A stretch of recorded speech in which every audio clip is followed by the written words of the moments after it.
We're going to go real basic right now with why you do not want a commanded economy and why you want a free market economy.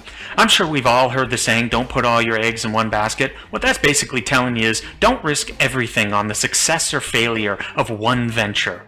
And when you're advocating for a strong state to dictate how the economy should be run, you're putting all your faith into the state that they're going to be able to dictate what resources should be used, when they should be used, where they should be used, and who should be able to use them.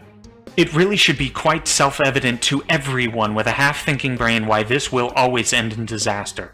I'm actually reminded of a quotation from F.A. Hayek in his book, The Fatal Conceit. He's actually talking about the free market system when he says, such an order, although far from perfect and often inefficient, can extend farther than any order men could create by deliberately putting countless elements into selected appropriate places. Appropriate being in quotations, of course. What he's saying is that although the free market is not perfect because it is made up of human beings, and by our very nature we do make mistakes, it is light years beyond a situation in which the state will dictate how resources and how the economy will be run. It's a little bit odd because by the very same reasons that a free market will have mistakes in it, those very reasons are the exact same reasons why you definitely do not want a state-run economy.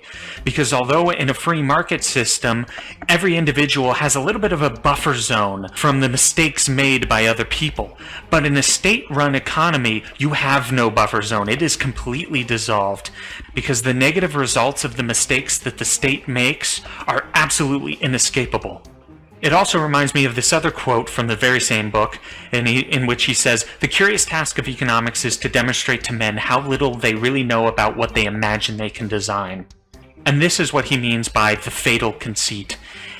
It's a conceit of men to think that they know what's best for everyone else. And when those men get the power to actually try and do everything for everyone else, it's going to be a fatal consequence.